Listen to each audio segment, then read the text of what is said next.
All right, Shalom.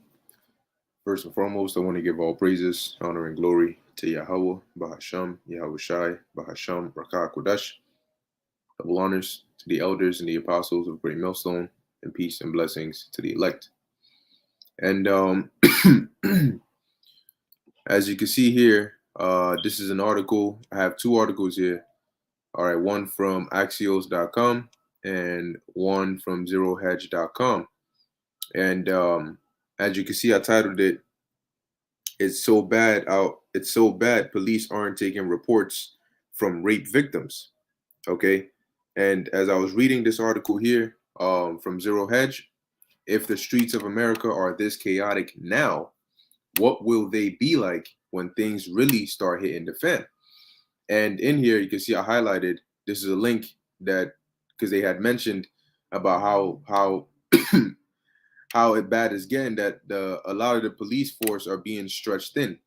Specifically here, the Seattle police, to the point where they're not able to take reports from rape victims. So, of course, I have that article here, and we can read a little bit about that. So I'm gonna first go through this portion here. When we get to this link, I'll open up the article, and we go into it. It's locked here. Yeah, hello. Oh yeah. Hey, I'm doing a video right now, so I'll hit you after. All right. All right. All right. Shalom. Yeah, about you, my back. All right. All right. So, going on. So I'm gonna read through, like I said, and then when we get to that part, we'll go into it. All right. But as you can see, we don't control this website, Zero Hedge, but even people are starting to see already what time it is. And people call us fear mongers, conspiracy theorists, all these things, all you want, but this is actually what's happening. This article I'm going to read is comprised of different um, events that are taking place in America that justify why the title has chaos in it, and it's showing you these examples as to how bad it already is right now, and how much worse it's going to get when things really start hitting the fan. So you really got to start thinking, because things are bad now, and the shit hasn't really hit the fan yet. So, anyway, it says, if the streets of America are this chaotic now, what will they be like when things really start hitting the fan? If you are not alarmed by what is happening to our largest cities, you should check to see if you still have a pulse, right? Basically, if you must be dead, right? If you're not alarmed by this, because if you're alive, you got to be. Once upon a time, the beautiful new cities that our forefathers constructed were the envy of the entire planet. But now, many of them have degenerated into crime-infested hellholes that are absolutely teeming with violent predators. Okay, and they're talking about, the article is talking about these cities, New York City, Seattle, all the different locations. And Yahushua did say that these things would happen, right? Because of the because of the because of iniquity, the love of many shall wax cold, which I have on deck. All right, but as it says here, shoplifting has essentially become a national pastime. Open air drug markets operate freely right under the noses of indifferent authorities. And addicts pull down their pants and take a dump whenever and wherever they feel like doing so.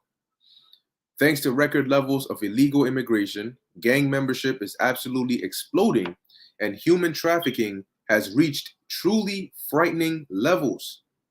Starting to sound like the purge yet? It says, of course, our steadily thinning police forces are overwhelmed at this point. In fact, police in Seattle are stretched so thin that they often are not able to take reports from rape victims. And what do you think information like this is going to do, not only to the victims but also to the predators, right? Remember, the earlier said what these hellholes are teeming with violent predators. So for those, because you got predators that they watch, they read these kinds of things. So if now they start getting it into their heads that what, even if I do take this woman and take her behind the park, if I have a mask on, she doesn't see me and yada yada yada. They ain't even gonna take the report. They ain't even gonna investigate it anyway. Now, one person has that mindset, multiple people have that mindset. Then you have already the already thinned out police that are barely able, if at all, to handle some rape victim cases. Now that's going to be even worse because now you have an influx, and it's going to become the cases are going to go much higher as things get worse out here. You'll see. It says, and if you are the victim of a non-violent crime in Seattle, good luck ever getting a police officer to pay attention to your case. From coast to coast, communities are descending into a state of utter lawlessness.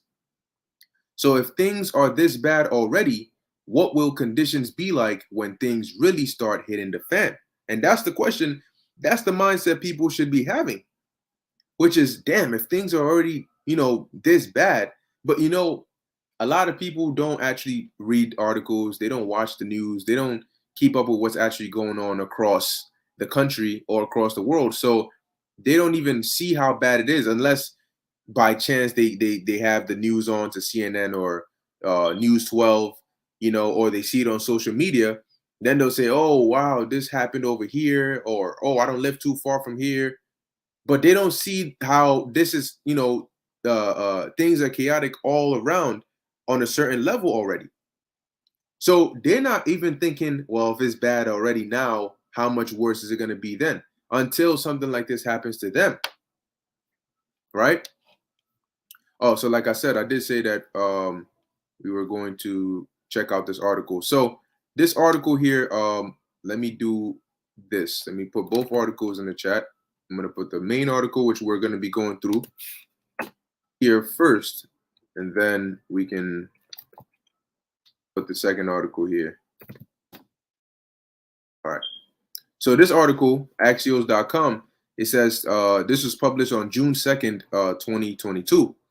It says stretched thin cops failing to take reports from rape victims.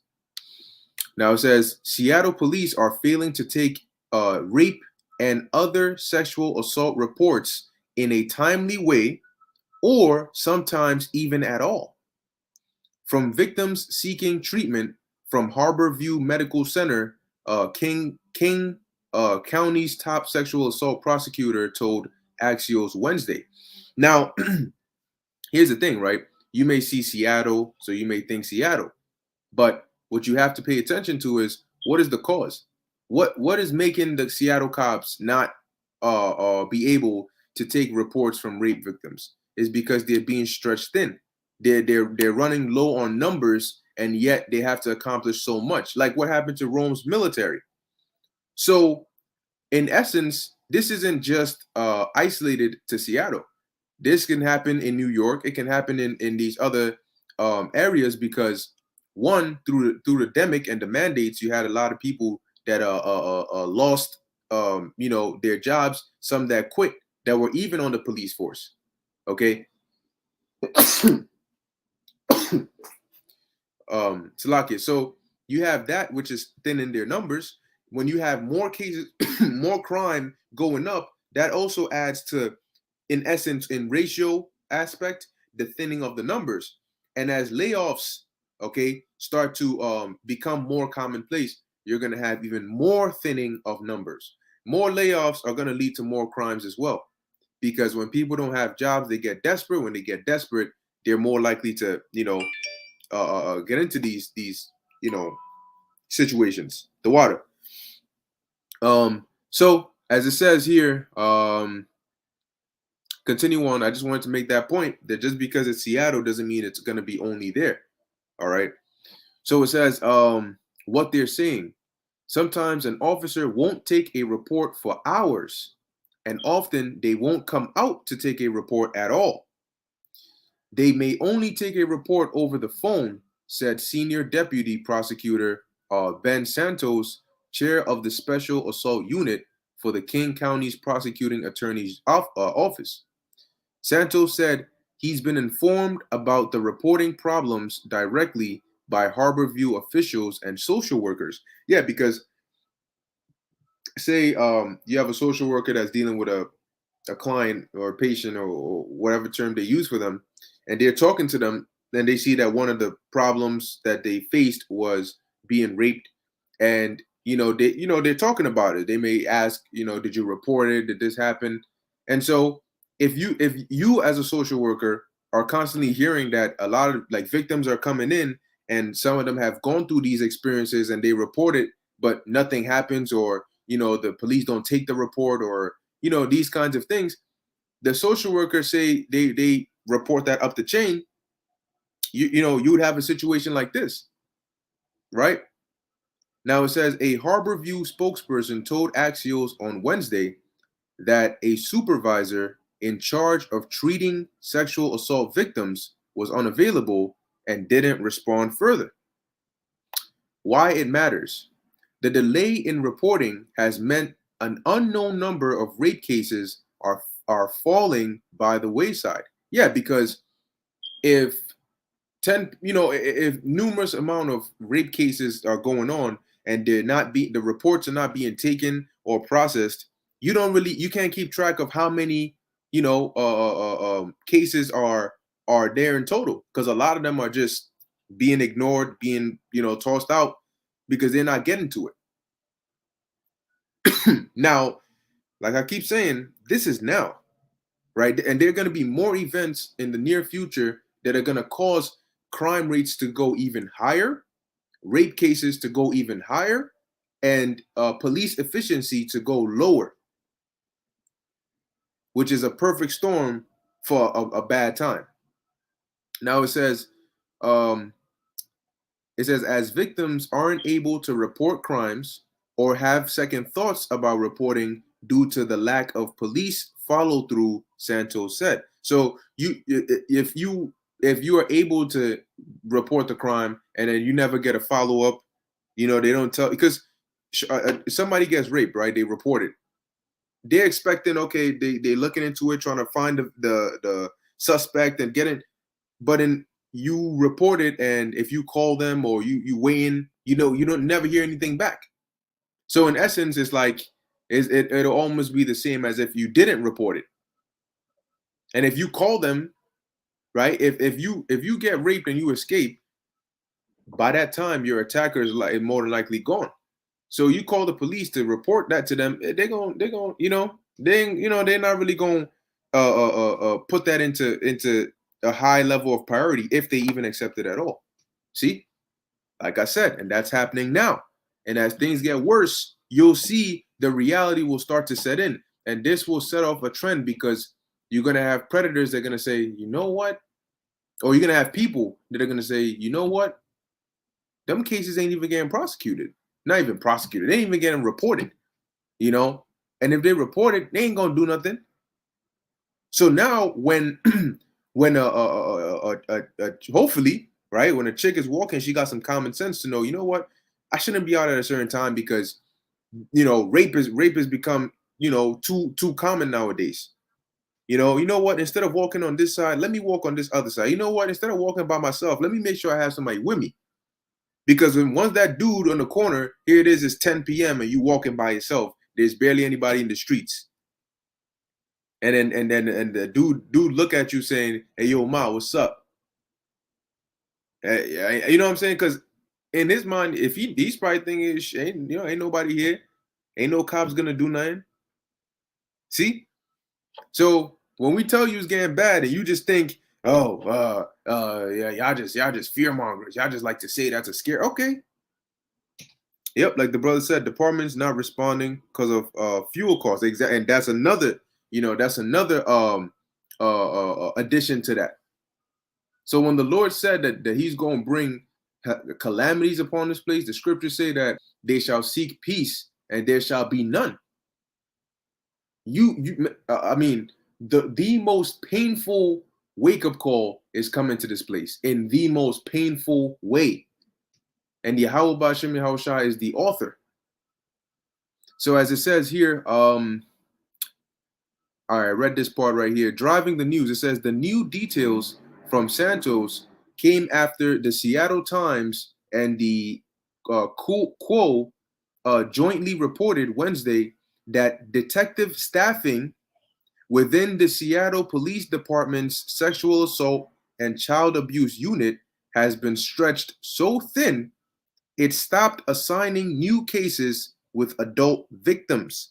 What that means is that within their police department, they have a certain section which deals with sexual assault and child abuse, and that unit has been stretched thin. They have too much on their plate that they can't take any new cases, right? With adult victims. So if you have an adult that gets abused, sexually assaulted, whatever the case is, you may report, but it doesn't mean that your report is going to be put onto the list. Okay, put onto the list to be investigated.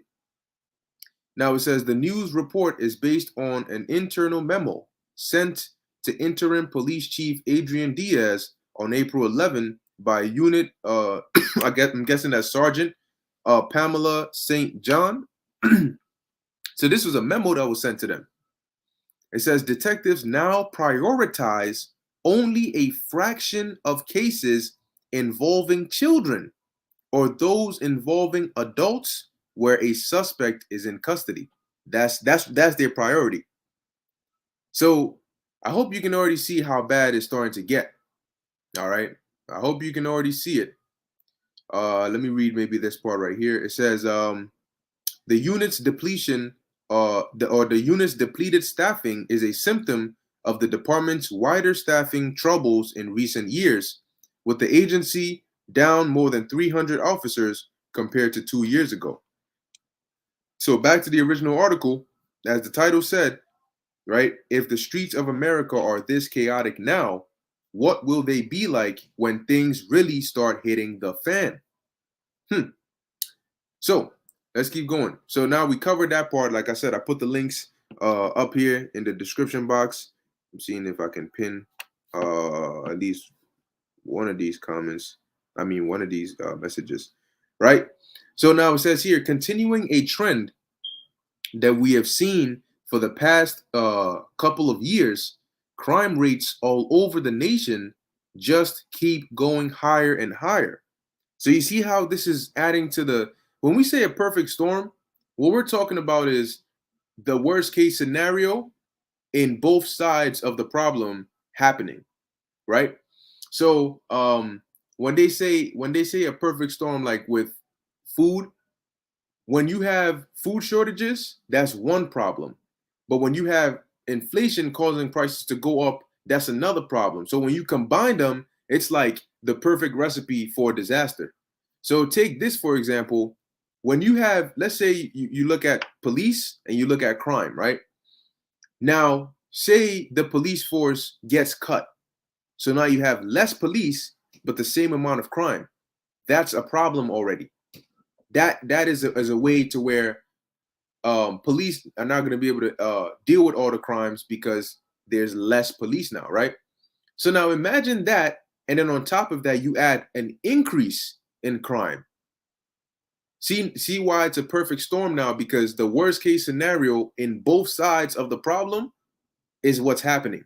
You have an understaffing of the police, And then in addition to that, you have a surge in crime.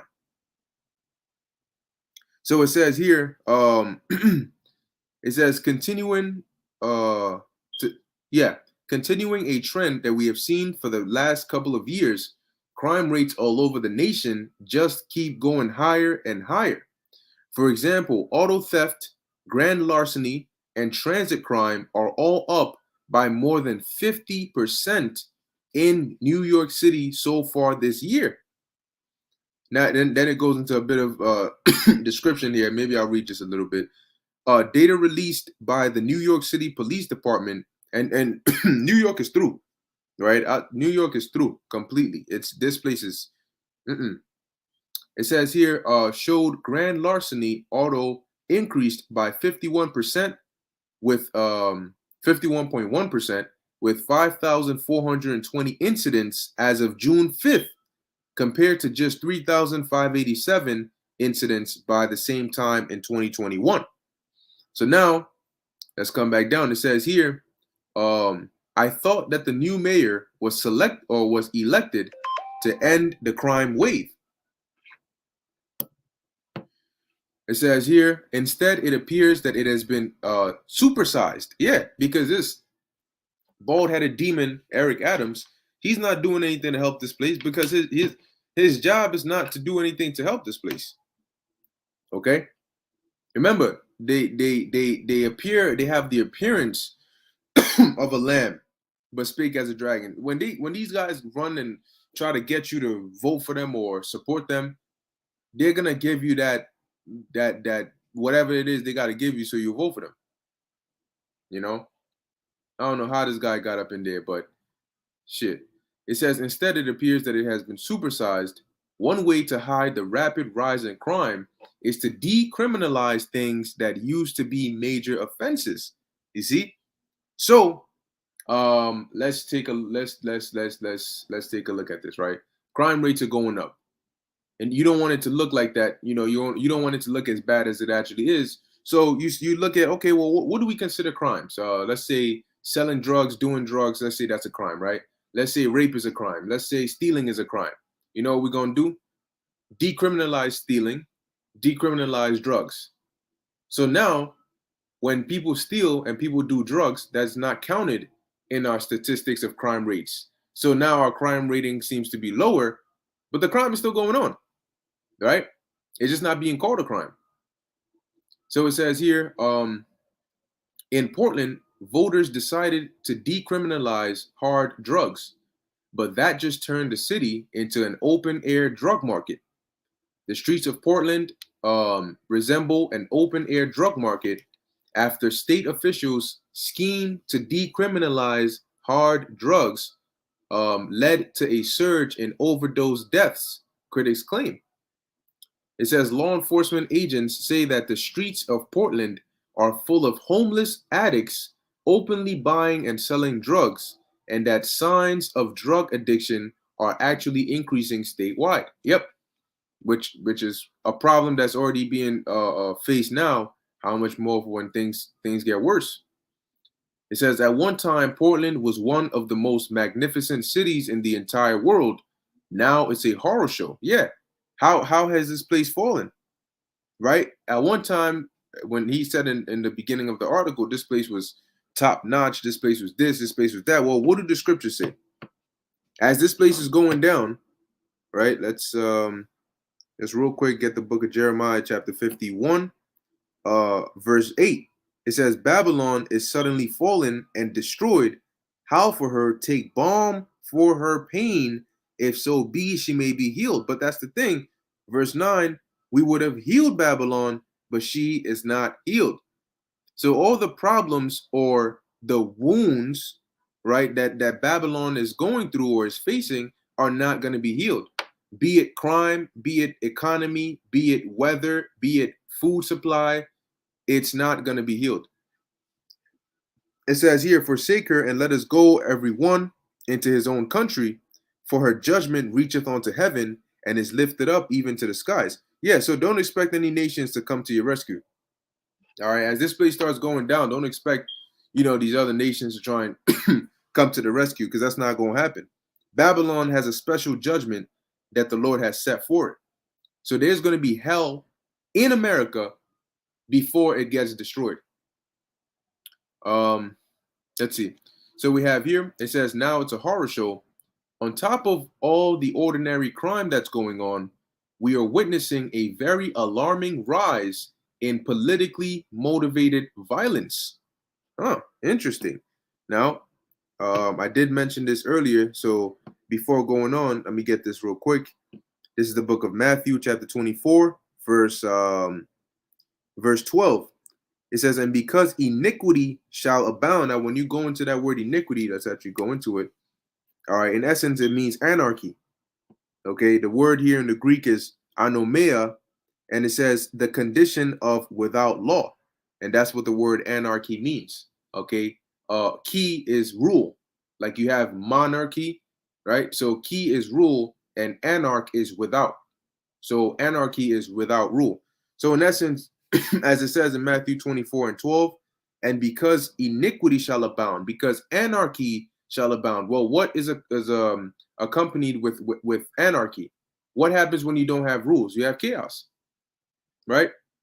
The love of many shall wax cold, because as things get more violent, what's the saying?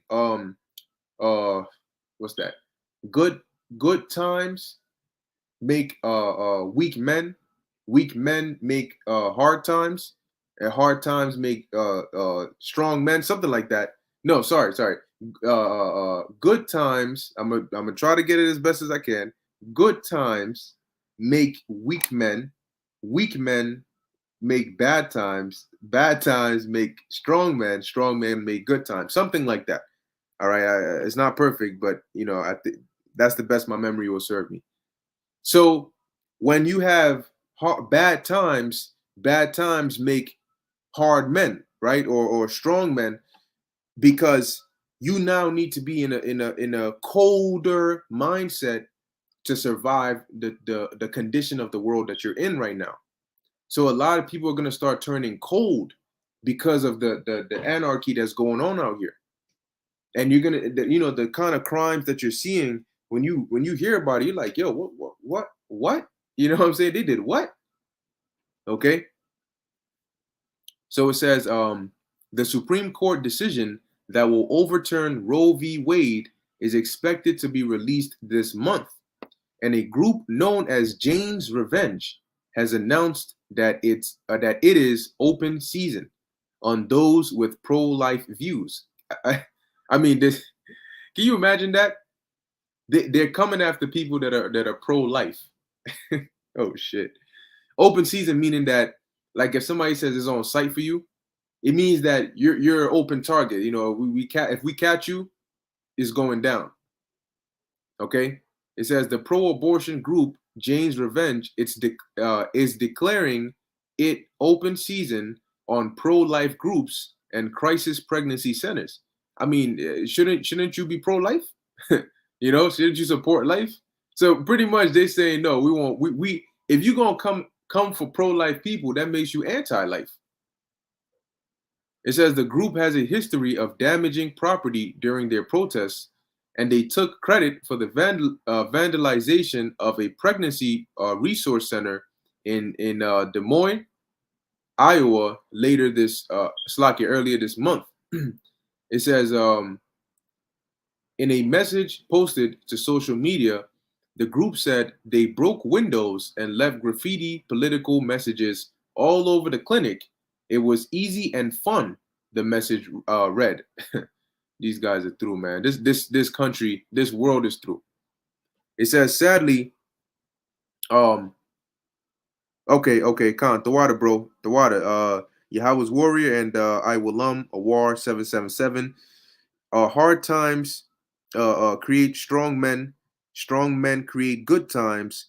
Good times create weak men, and weak men create hard times. There we go. So the main part I wanted to focus on is hard times create strong men. But in essence, when you look at it, is this through the Spirit of the Lord, as we learn more and more in this truth and grow and teach, you become numb, right? Which is actually can actually be a benefit, because when when the brutal judgments start going out, you have a stronger stomach. All right, you're not squeamish. You don't get all bugged out and messed up over the judgments that are going out, because you become numb to it. All right, and you're able to do what you got to do regardless. So let's see. It says here, in fact, it is being reported that there have been more than 3 dozen attacks on pro-life groups, churches, and crisis pregnancy centers in recent weeks. It says an armed would-be assassin's alleged attempt on the life of Supreme Court Justice Brett Kavanaugh last week is part of a wave of violence, arson, vandalism, and intimidation targeting pro-life groups and government officials. They shall not regard their kings nor their princes. Okay. 2nd Ezra 15. The course of their actions shall stand in their power. One people shall stand up against another with swords in their hands. It says, since the leak last month of a draft Supreme Court opinion that would overturn Roe v. Wade, there have been more than 3 dozen such incidents directed at crisis pregnancy centers and churches in at least 20 states and Washington, D.C., according to a tally maintained by lifenews.com, an anti-abortion site. So you can already see, and these so far is just a few that have been listed. You have, larceny, you have rape, you have this right here, there's violence against pro-life, this pro-abortion joint, and everywhere you turn, there's some news about violence or brutality or chaos. That's the theme. Jacob's Trouble is not a time. It's not like a time where you sing Christmas carols and drink eggnog, all that BS. No, this is about to be a deadly serious time. Not just a serious time, a deadly serious time. Okay? It says the thin veneer of civilization that we all take for granted on a daily basis is rapidly dissipating. And when you really look at it, it's like a slower version of the Purge, where in the Purge, they all know the one day of the week. The one day in the year, right? Everybody gets prepared, and then when the sun goes down or when the time hits, the alarm goes off. All crime is legal for 12 hours, and then boom. I think they had something called a Forever Purge, which came after that. But the point is, and right now they're not just coming out one day and saying, all right, all crime is legal for this period of time. They're doing it slowly, right? They're slowly causing and allowing the city to sink into chaos, and they know just the right buttons to push and just the right strings to pull to fully get that rage and that aggression and that desperation and that violence out of the people. All right. So it says here, and our streets are becoming more uncivilized with each passing day. Yeah, it's going to keep being like that until it hits a point like never before. Jeremiah 30:7. Okay, that's right. This is Yahweh's warrior, Amos 5:18. Woe unto you that desire the day of the Lord. To what end is it for you? The day of the Lord is darkness and not light. Yeah. And these people have absolutely no clue what's getting ready to happen on these streets. They don't realize what this is all leading to. They're not seeing the warning signs. So it says here, if this is happening while economic conditions are still relatively stable, what will happen once things start getting really crazy out there? And that's a very, very good point. We can see the economy is tanking, but the key word is tanking. It's in the process. It hasn't fully tanked yet. So, like he said, the conditions are still relatively stable, but what are you gonna do when it really gets crazy out here? When you start seeing hyperinflation, when the country's in a recession, when shit is so violent, it's so bad and desperate that people get violent. When you read 2nd Ezra, the 15th chapter, in the same chapter, it tells you why people are going to be doing the things they're going to be doing, because of a lack of bread and tribulation, them being desperate, them going through these hard times. So if we can tell you something, we're going to tell you that it's only going to get worse from here. So the best you could do is just prepare for that. Now it says in some parts of the world, the food crisis has already reached critical levels.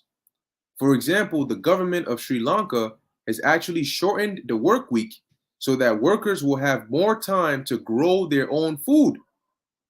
Hear that? It says here Sri Lanka's federal government on Monday approved a proposal that would shorten the work week of most public sector staff to 4 days so that workers will have time to farm their own crops.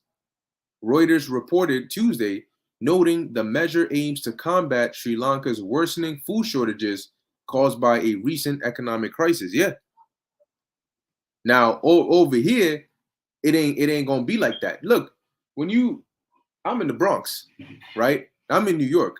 So I look around and there ain't no fertilized looking soil around you. All right, the trees, look here, I don't even know how they're still standing. They look barely alive and they never bear fruit. In the wintertime, you see branches, the roots look dry and dead. I don't know how they still grow, how they still grow leaves, but they do some way, somehow. Okay. So I'm looking here and I don't see any people who have experience in farming and none of that for the most part.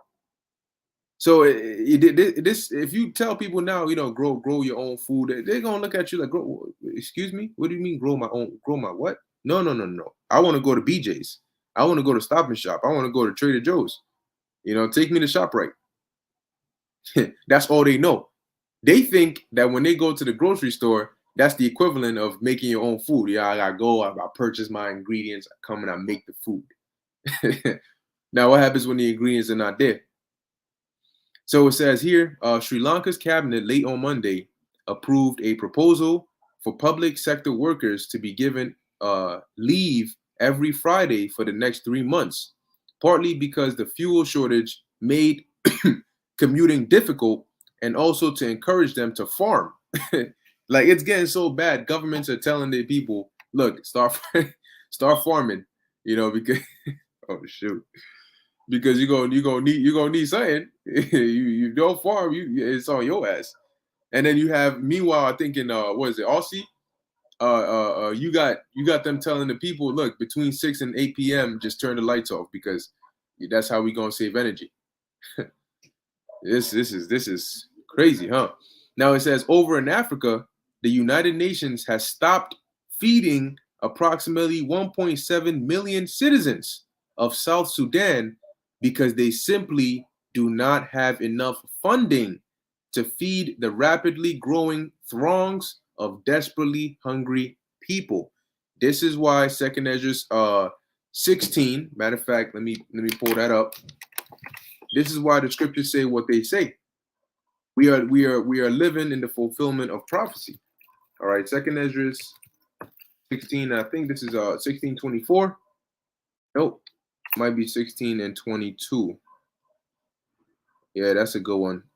But it's not the one I'm looking for. But I'll read it anyway. Then I'll find the other one. This is 2 Ezra 16 and 22. It says, "And suddenly shall the sown places appear unsown; the full storehouses shall suddenly be found empty." Right. So that's because what this famine that's going on now. When this happens, what is that actually going to lead to? Let me see. Perish of famine. I know it's in 16, 2 Ezra 16. All right, 2 Ezra 16 and 22. That's right. So it says here, I thought I just read that. That's interesting. Huh. Okay. So 2 Ezra 16:22, it says, "For many of them that dwell upon earth shall perish of famine, and the other that escape the hunger shall the sword destroy." And the key part here is many that dwell upon earth. All right, oikomeni.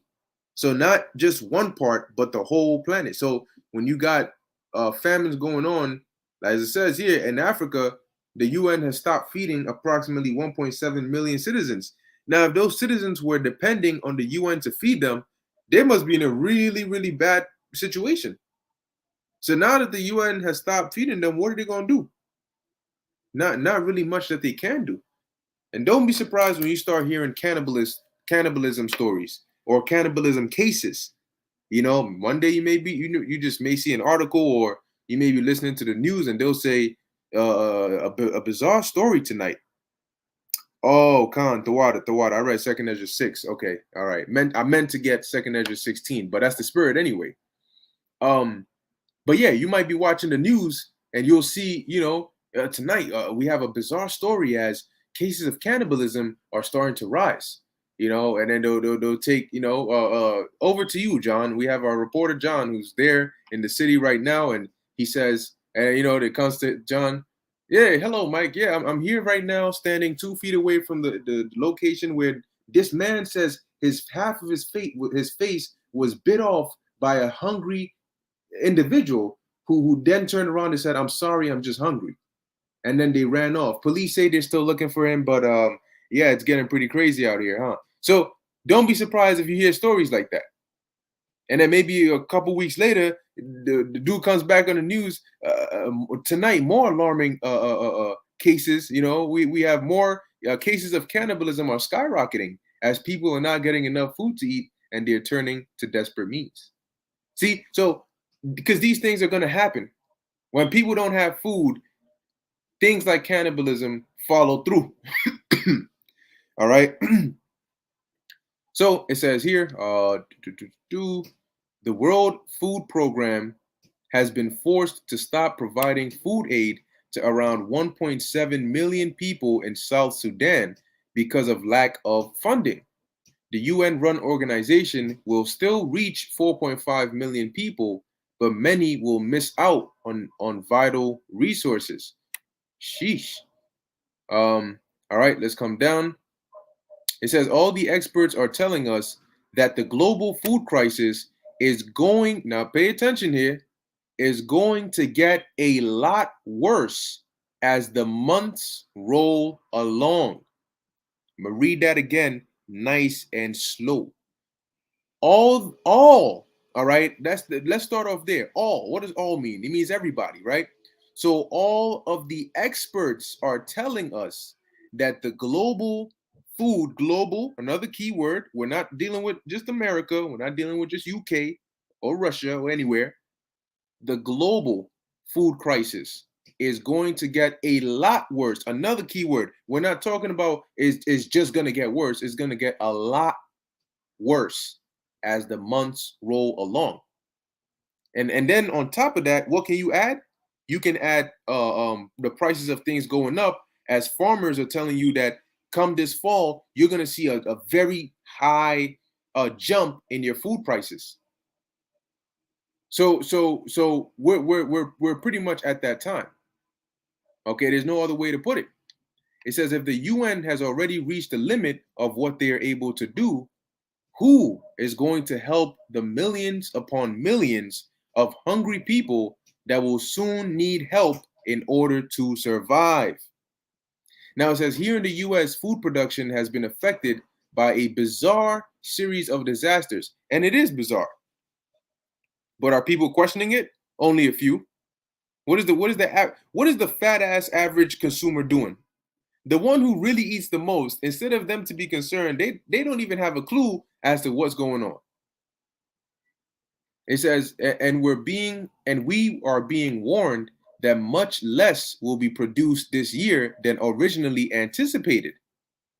I think that one expert summed up the current situation very well when he warned that we are teetering on the edge right now.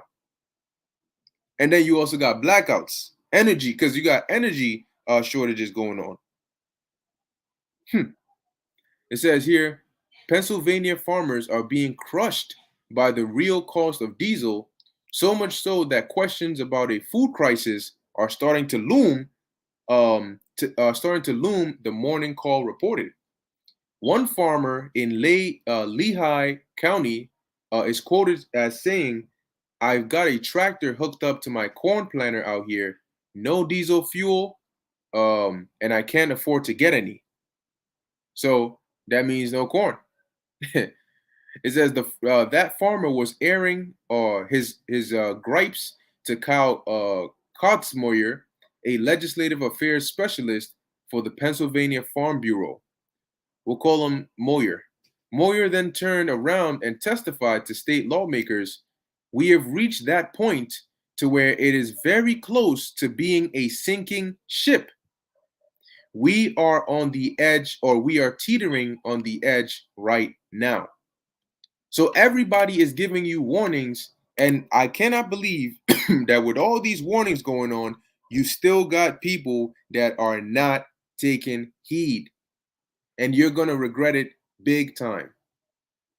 It says if we ever, or if we eventually get to a point where food prices spiral completely out of control and there are widespread shortages, do you think that those living in our core urban areas will respond with grace and patience? See? So of course not. See? So they're letting you know Second Ezra 15 is getting ready to happen on a large scale. For what? For the lack of bread. Bread is another way of just saying food. For the lack of bread and for great tribulation. These people, at what? The course of their action shall stand in their power. They shall not regard their kings nor princes. A man shall not have pity upon his neighbor. Right? Their houses shall be spoiled, and he will spoil their goods. Why? I'm gonna read this part again. If we eventually get to a point where food prices spiral completely out of control, number one, and there are widespread shortages, do you think that those living in our core urban areas will respond with grace and patience? Of course not. Instead, people will go absolutely nuts. We got a small preview of what is to come during the Arab Spring of 2011. There were serious food shortages around the world that year, and that resulted in tremendous civil unrest. So you already have examples. Here in the United States, most people do not have large amounts of food stored up, and that is especially true in our largest cities. So we better hope that the rapidly growing global food crisis does not affect us too severely, because the truth is that we are definitely not equipped to handle such a scenario. And you know what? That's exactly what's going to happen, because prophecy said so. Okay? Prophecy, prophecy, prophecy. Um and yeah, ultimately that's what you see going on. So I read through a lot of these different examples as to how it's already chaotic right now. These are the problems that not only America but the world is facing right now. So what do you think it's actually is going to happen when SHTF, right? When these things start hitting the fan and things just start going downhill, it's going to get bad, brutal. Okay, brutal, brutal, brutal. Yep, that's right. That's a good precept right there that the brother put up, Yahweh's warrior in 2 Kings 6. You can definitely check that out, because that was an example of famine causing cannibalism. But what was so interesting about it was that the cannibalism was between the parent and the child, to where they ate. Okay, they ate their own child. So I mean, that's how serious it got, right? It's not. See, if you ask somebody, right, yo, would you eat human meat? They're like, yo, what's wrong with you, bro? No, of course not. But now you get so hungry that you're willing to eat human meat. But it's worse when you're so hungry. I mean, how hungry do you have to be that not only are you willing to eat human meat, but you're willing to eat your own child? And I always say this: if your child is alive, how do you realize that you need to murder the child and then cook the child and then eat the child, which means you need to murder the child, cut them up into pieces, knowing that that's your child that came out of you, okay, and then cook them. So I mean, imagine how hungry somebody has to be able to go through all that. Right? And that's the times we're coming into. So, you know, I put the articles in the chat. If you want to check them out, you can go ahead. And Lord willing, this was edifying to the elect. In closing, I want to give all praises, honor, and glory to Yahweh, Bahasham, Yahweh Shai, Bahasham, Rakah Kodesh. Until next time, Shalom.